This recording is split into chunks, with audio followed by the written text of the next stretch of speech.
You're listening to The Parallel Paths, a podcast designed to elevate your mind, body, and spirit so that you can get everything you want out of life. The only question is, are you ready?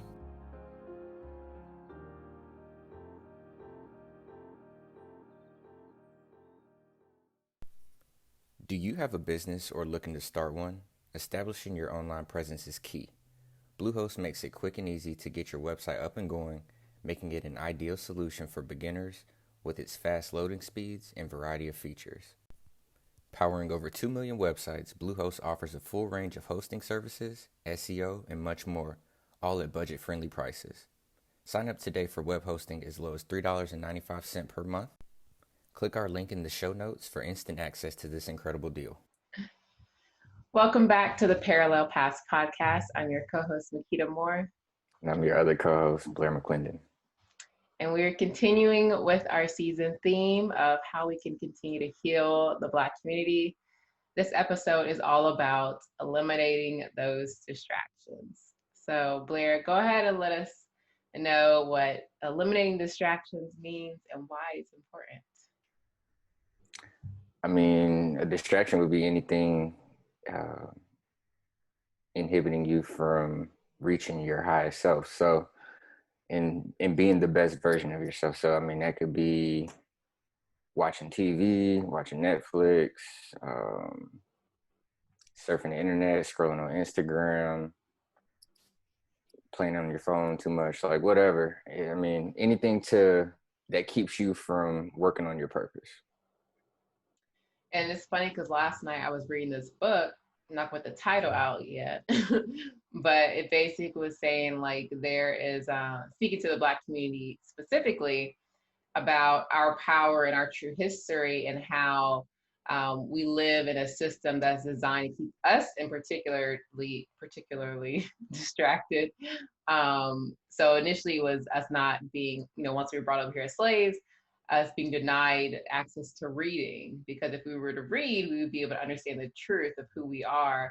And I feel like that continues now, is that we are infiltrated, we are constantly infiltrated with so many distractions, things that make us afraid, things that, just kind of cloud our mind to prevent us from understanding, from that, that third eye waking up and opening up, to prevent us from seeing what's really going on. And some of us have, but a lot of us have not. And even the ones of us who have, we still have to every day battle against the distractions that are out there.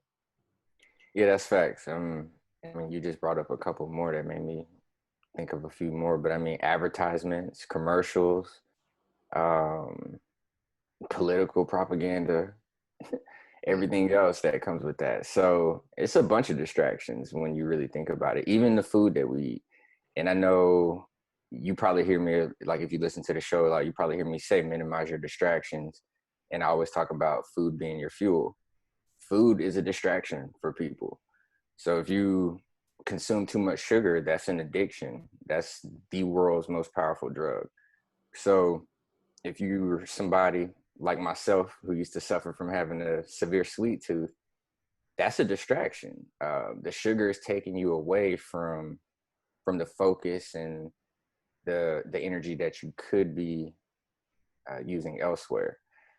So, I mean, it's a bunch of distractions, and like you said, for me, I feel like it's primarily targeted at our community in a lot of ways.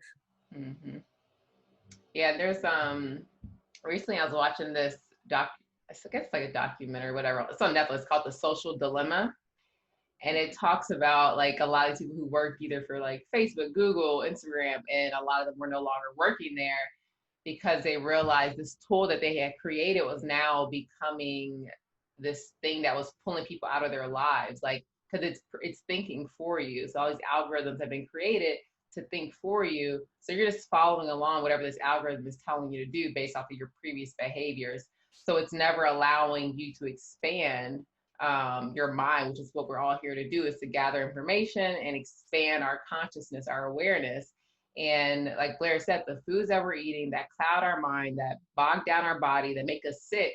And when you're sick, you can't think clear. The fear that's instilled in us on a regular, from the media, from the trauma that we experience, you can't think about expanding your consciousness if you're afraid. It goes against survival. The people you surround yourself with, like energetically. There's just so much that we have to constantly either consciously make decisions about, set those boundaries for yourself in order to not be so caught up in all the mess that this world is trying to throw at you to prevent you from becoming more conscious, becoming more self-aware. So Blair, for you, what are your, on your, like, let's say your daily schedule, what do you do? What does your daily schedule looks like that is eliminating some of those distractions for you? And For also, how can me, you tell when you start to slip and start letting some distractions in? What does that feel like for you? so I mean, it's a working process, but for me, it really depends on the night before. Like if I can get to bed with a clear mind, it makes it easier for me to start the next day with a clear mind. So, I mean, that would include maybe even doing a light meditation or doing some stretching, some yoga or whatever right before bed, and then going straight to sleep, not being on my phone, like putting it on do not disturb, putting it across the room, maybe even putting it out of the room as it charges overnight. And I know a lot of us will reach for the phone first thing in the morning. So if I don't reach for my phone, which a lot of times, like I try and have a goal for the day, don't touch my phone or anything electronic the first hour that I'm awake. So if I can do that and I get straight out of the bed and I can do my meditation practice or do some qigong or some yoga, I'm pretty conscious of what I'm thinking going throughout the day. So I can see myself if I start slipping. And then for me, my biggest thing is probably just being on YouTube and looking at other stuff. But I'm also learning as I'm doing like my YouTube surfing. So like it's just doing everything in moderation. Okay, so for you, you set yourself up for success by starting off the night before and the morning of staying away from your phone. Because again, like with the phones, as soon as you go to that phone, there's that dopamine hit. And if you start that early in the morning, your brain's gonna continue to crave that all throughout the day. I'm similar to Blair where, I do try to keep a routine, like a morning and nighttime routine, because if I can stick to that routine, it doesn't involve things that are going to cause distraction. My routines are built to help prime me for a good day. So wake up, make my green tea, journal, meditate, go for my walk. And those things kind of focus my mind on this positive energy state to where if something comes up, it's not aligned with the energy state that I'm in, which is what most distractions are. It's easy for me to not even attend to that because it's just not on the same level that I'm like vibrating on that throughout that day. Or I'll see things and it's just like somebody else might get caught up in it, but I'm like, that's none of my business. Like it's not on the level that I'm on, so it's not my business. And then I'm aware of throughout the day, like if I put this food in my body, is it gonna detract me from where I'm at currently, this feel good state? So I just continue to do that throughout the day. Also, I don't watch the news. I only listen to certain music. Like if the lyrics are about this nonsense, and it takes time to understand that the shit you're listening to is shit. But the lyrics are nonsense, and I'm not gonna listen to it. TV shows, it was just too much like drama, and it just doesn't make sense. Because a lot of TV does. It's really hard for me to like watch TV nowadays. And then the people I hang around. I don't hang around people who are talking negative. I had a friend, she was like, she was talking about this other female, and I was like, you're not allowed to talk about her around me. Because like you can't say anything nice about this person, you're not allowed to talk about this person around me. Like, and that's another distraction because I could have got caught up in that whole drama and talking that he say, she say, but that's not in my character. It's not valuable to me. Other distractions, sex. That can definitely be a distraction because I think a lot of times we also are avoiding certain emotions and things inside of ourselves that we distract ourselves from, and we're never able to heal those things and grow from them. So that's why meditation is so good, because it forces you to go inside and be introspective. You can face some of those things that you've been avoiding and distracting yourself from in your life, and once you face them, you can understand them, and that understanding is what allows us to continue to grow. Hey, Parallel Podcast listeners, don't forget to check out our own personal brands. If you're looking to learn more about mindfulness, mindset, and meditation, Catch me live on Instagram every Monday at 10 a.m. Pacific Standard Time, or schedule a free one-on-one consult with me. All that information is in the link in my bio at Makita Smiles. Also, if you're looking for anything health and wellness related, check out Blair's Instagram at 3 Layers of Wellness for links to his website and resources. And for all my Floridians, don't forget to check out bonafidefla.com. That's BONAFIDEFLA.com for all things Florida.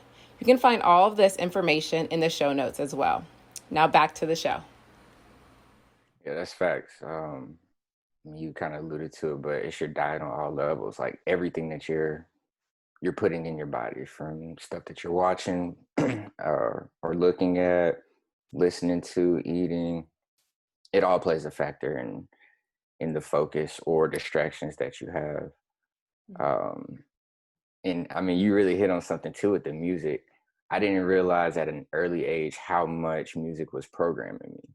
I would say it wasn't, but subconsciously I'd be doing actions that mirrored certain things that it would talk about in the song. So I'm like, fast forward, I'm like, wow, this is powerful. So even this past Friday, of course, 21 Savage and Metro dropped a new project. I gotta listen.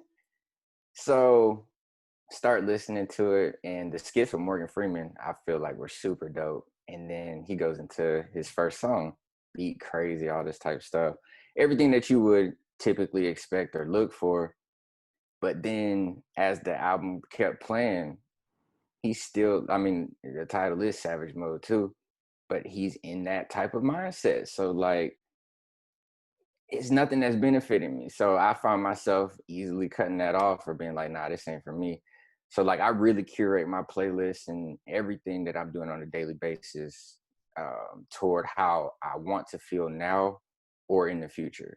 Mm-hmm. So, I mean, even with old music that I listen to, is very curated. Like, I'm very particular in what I'm allowing somebody else to say around me in my space. And even like you said with gossiping, I don't feel like my male friends do it as much. Like I'm not even trying to be a sexist thing, but like me and all of my homies, we really be talking about like, how can we grow and progress now? Mm-hmm. Way more solution based. We're not really worried about what nobody else doing. And that kind of even applies to like celebrity gossip and stuff. I don't care who's dating so-and-so. And I know as a culture, we tend to gravitate toward the reality TV shows and the celebrity gossip and the drama and all this type of stuff. Who is that benefiting? Right. It's making us look bad as a culture, because I know people outside of the country, they get that on the media. And that's what I think our people aren't getting. It's like they're only showing one side of it. So, and it's the side that they want you to see. Mm-hmm. So if you think about what you see on TV, 6 corporations own 90% of media. So they're telling you what you believe. In a lot of cases, they're programming you that way. They're telling you which way to vote. They're telling you what to eat by showing you the trash food commercials. It gets deep and it's crazy, but that's the world that we're in. Mm-hmm. And if you listen to how, like what Blair said, the distractions are at so many levels. They run so deep. So, don't feel bad. Like, we all succumb to the distractions. It's just now raising your awareness about where these distractions lie and at least eliminating one at a time. It's gradually eliminating them. And the more you eliminate these distractions, the more your eyes will open to really seeing how many distractions are out there, and to help yourself, but get back on track. But it's not easy. And that's why it's important to surround yourself with like-minded people who are trying to become better, because it's often the ones who aren't, who are the main distractors, whether it's inside your relationships, might who you're with romantically or whatever. And I feel like the biggest thing is just to pay attention to how you feel when you're interacting with stuff. How do you feel? Do you feel like you're expanding your consciousness? You're gaining more understanding? Are you feeling love? Are you feeling light? Are you feeling, in a positive state? And if not, then that thing is probably distraction. If it's making you feel heavy, low, stressed out, those are probably distractions that you can afford to eliminate. Yeah, for sure. And like you said with the circle, your circle needs to be tight. Like you only need to surround yourself with people who are trying to elevate you, not people who are trying to pull you down or constantly spreading negative energy or negative vibes around you. Um, and with that, it definitely comes with discernment, but it's just like with fruit. If you got a bad piece of fruit, it's going to start to contaminate the ones that are immediately touching it. So remove that bad piece, you'll definitely start to see some improvement. Yep. Your network is so important. Like the days where I'm like getting a little bit off my path, all I do is tap into my network, whether it's looking at them on social media because I only follow people who I see making progress, um, or it's, tapping in with them on the phone, and it provides motivation for me. It doesn't make me feel comfortable, slacking off and falling off my path. It inspires me to get back on my path, and again to start eliminating whatever I've allowed to distract me from that path. So Yeah, that's true too. I definitely could clean up my social media. I feel like I'm, of course, acquaintances, cool, cordial with people, but like the ones like who I'm viewing story, like for instance, I'm only looking at people's story who like I really communicate with, or like you said, who I'm inspired by or something like that. But like the average person who I quote unquote follow, like I'm not looking. And I'm not even scrolling through my timeline. So like 9 times out of 10, I don't even know when people post. So for me, I know Instagram can be a distraction. So I try and limit my time on there. Even with like the iPhone timer, it'll let me know, all right, you've been on here 15 minutes or you've been on here 30 minutes, whatever. Then I'm like, all right, cool. I've had my dopamine for the day. And even with that, doing dopamine detoxes. I know a lot of people don't talk about it, but um, for the listeners, go to YouTube and just type in dopamine detox binaural beats and just sit like in a meditative state and just listen to that. Or even listen to it on your lunch break or before you go to bed, whatever.